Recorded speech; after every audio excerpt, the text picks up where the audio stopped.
Welcome to the presentation, Status of Inclusive Education of Hearing Impaired Students, a case study of the Federal College of Education. My name is Abonyi. Sorry about that. Now, disability is factored as one of the reasons why the right to education is being enjoyed by some and in certain societies, and some just manage to get through with it. Now, disability refers to any type of disorder or injury that can impede normal physical or sensory functioning. Now, disability is classified in two categories: physical and sensory disability. The sensory disability or impairment actually falls under hearing impairment. And by hearing impairment, we mean the partial or total loss of ability to hear in one or both ears, caused by damage from malformation or possibly medication.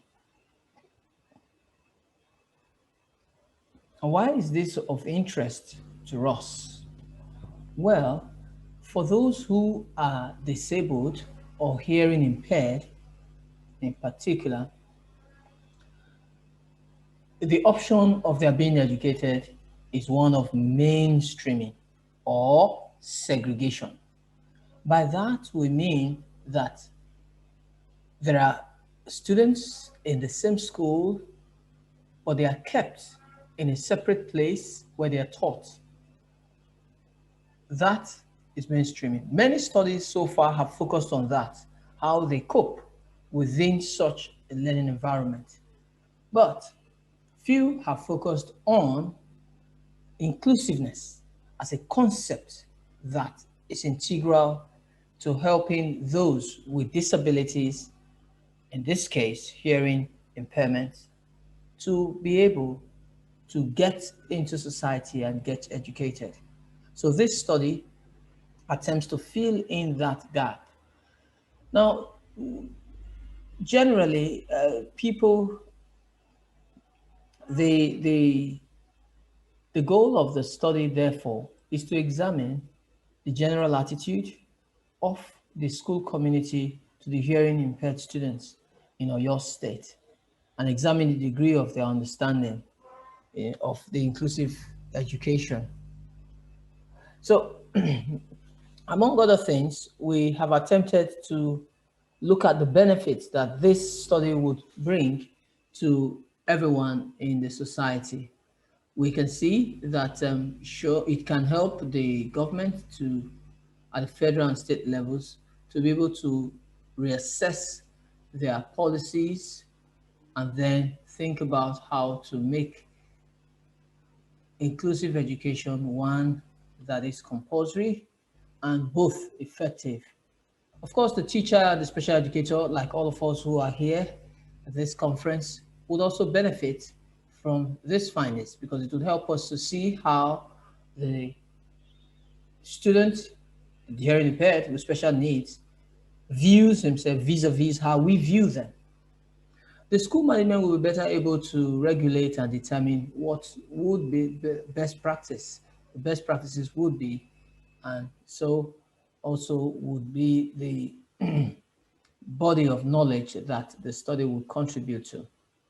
Now, the scope of this study is limited to the Federal College of Education, Oyo.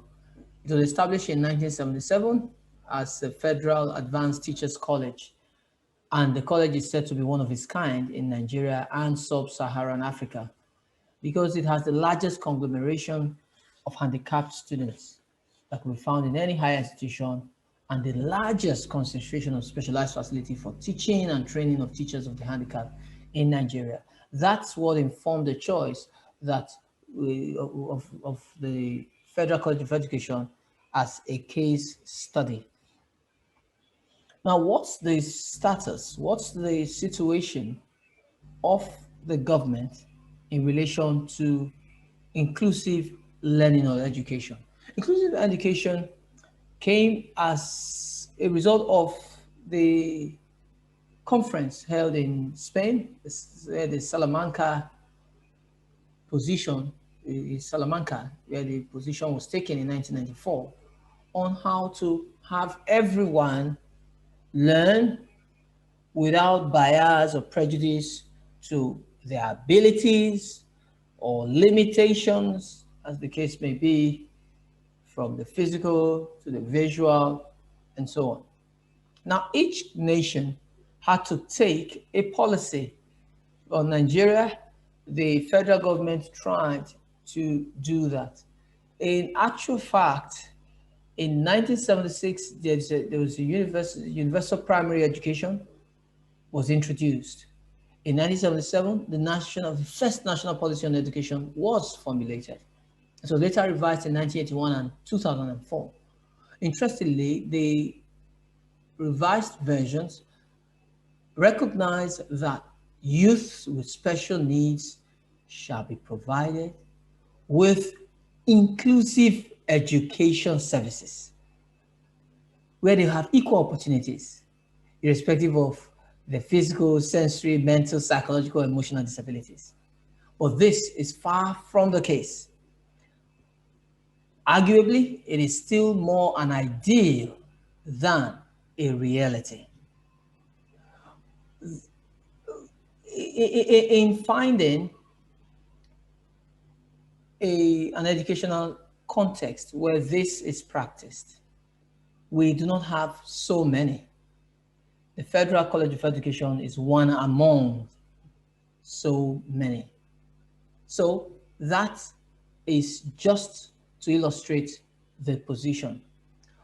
Specifically in 2008, the Federal Ministry of Education had an inclusive education policy. Now, the Ministry of Education tried to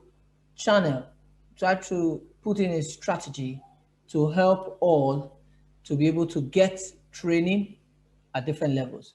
While there are many states that have tried to have a policy, up until this time, only Lagos State, to an extent, has a prototype at the level of the secondary school. Now, this brings us to the framework from which we examined this status of these learners. The framework we selected is that of Maslow's theory of need.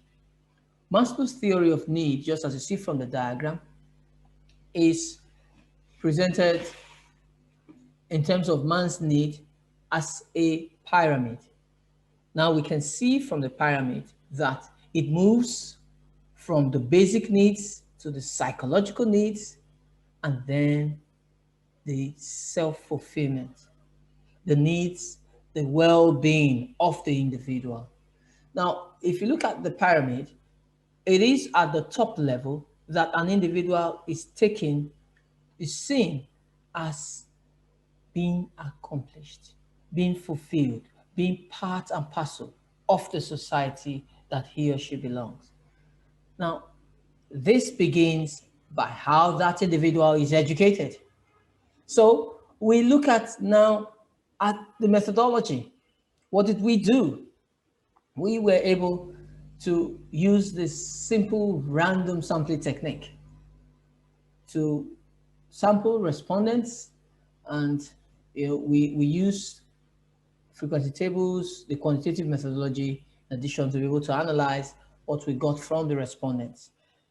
In a research like this, it is important to have ethical consideration, and that we did by ensuring that each respondent was aware of what we're going to use it for.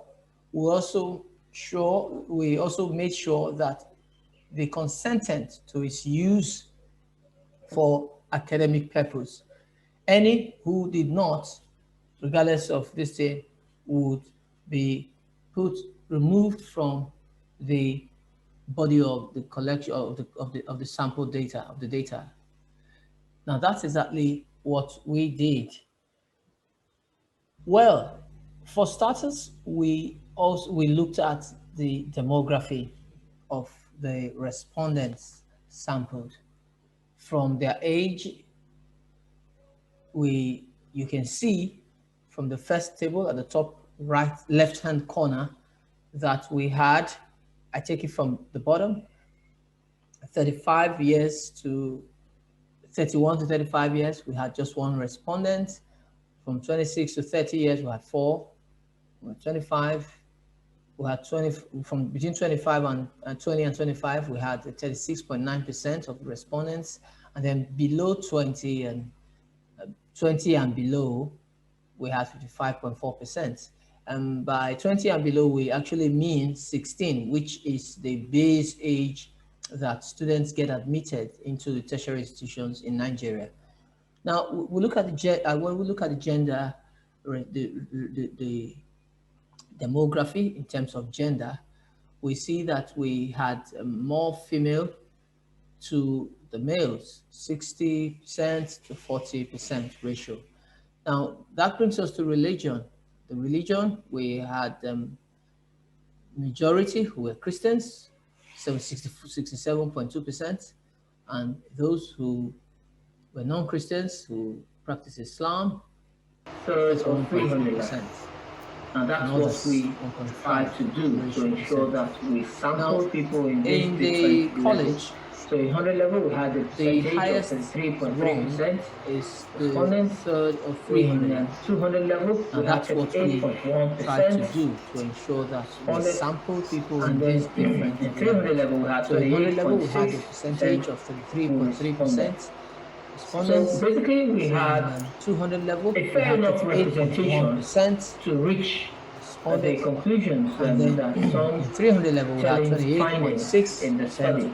The first has to do with basically we had a fair enough representation to reach the conclusions of some telling findings in the study.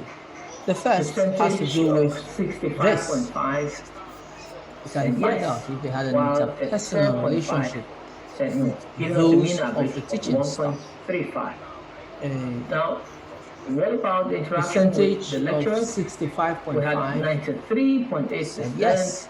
While 34.5% that they had good relations with their giving us a mean average of 1.35. By just 6.2%. What about the interaction with the lecturers? We had 93.8% who agreed that they had good relations with the teachers, the lecturers. By just 6.2%, yes, they said they did not have that same level. 81.5% agreed that they were free. Now, what about questions, the lecture time? Just 18.5%. Yes, the average. No. Guess what we had?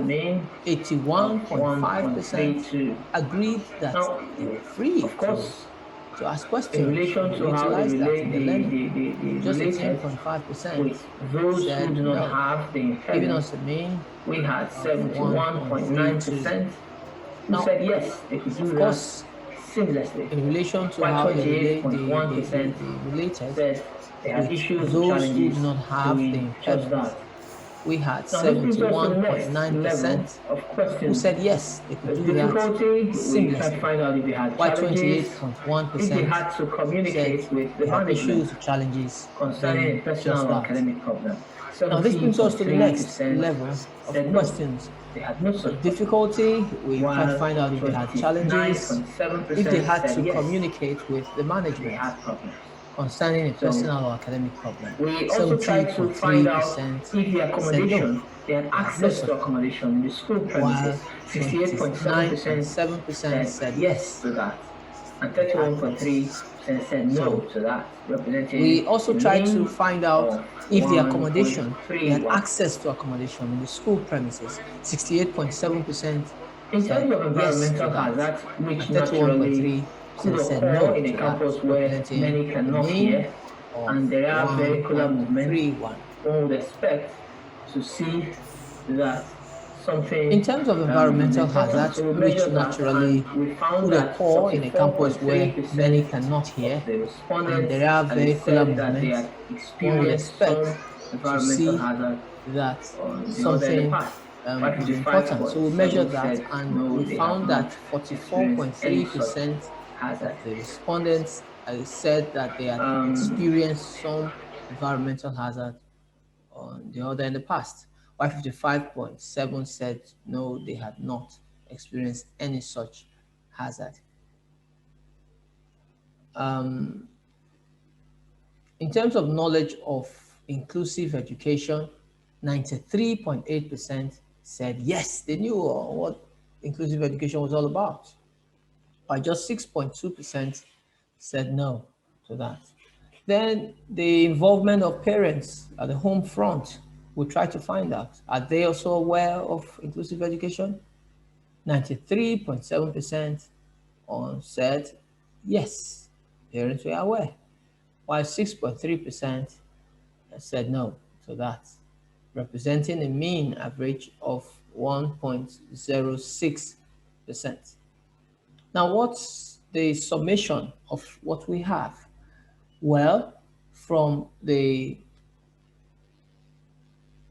tables, the responses to the factors that we listed, interpersonal relationship with the teaching staff, the interaction with the lecturers, the question answer with during lectures, interaction with non-hearing and speaking classmates, the challenges in communicating to the school management, access to accommodation and the environmental hazards, awareness. We see that it is positive.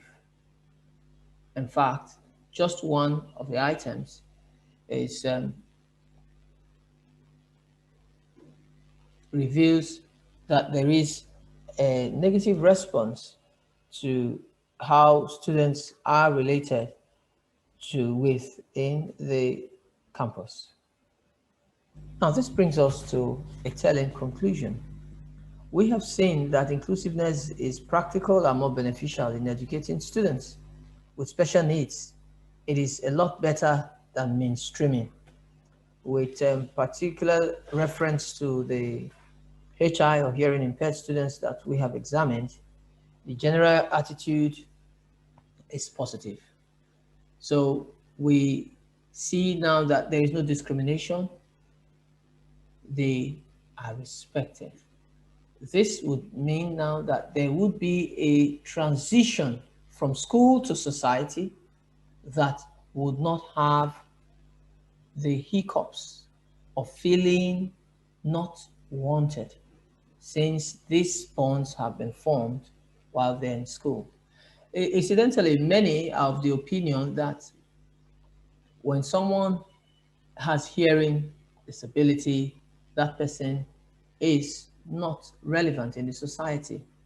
They are not regarded in the society, our society in particular.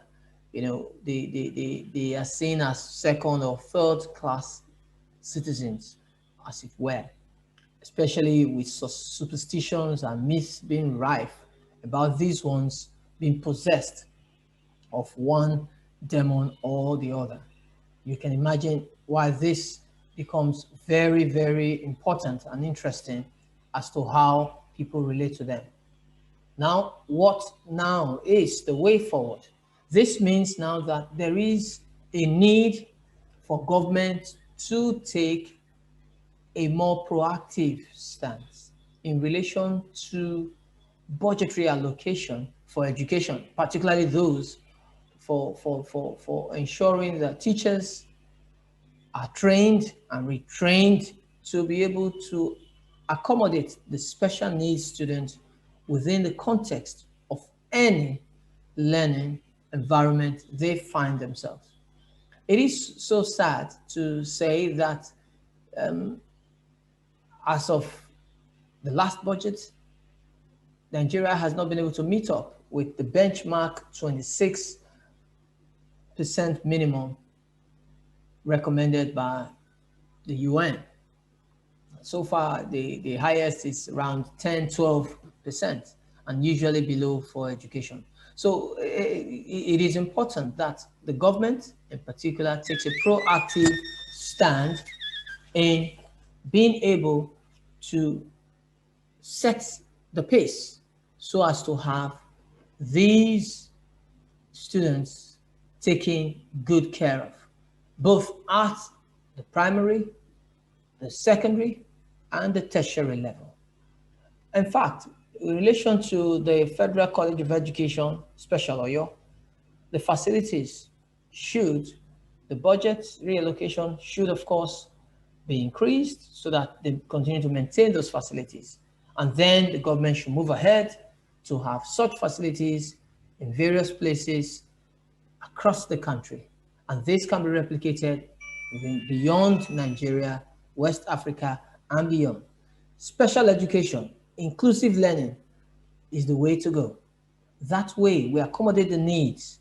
They move not simply from just having food and shelter, but from feeling that they are an integral part of society.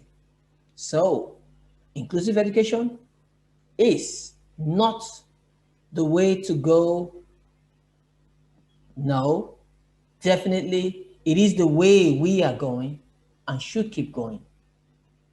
Mainstreaming should be seen as a thing of the past, while inclusive learning as the present and the future. Thank you for listening.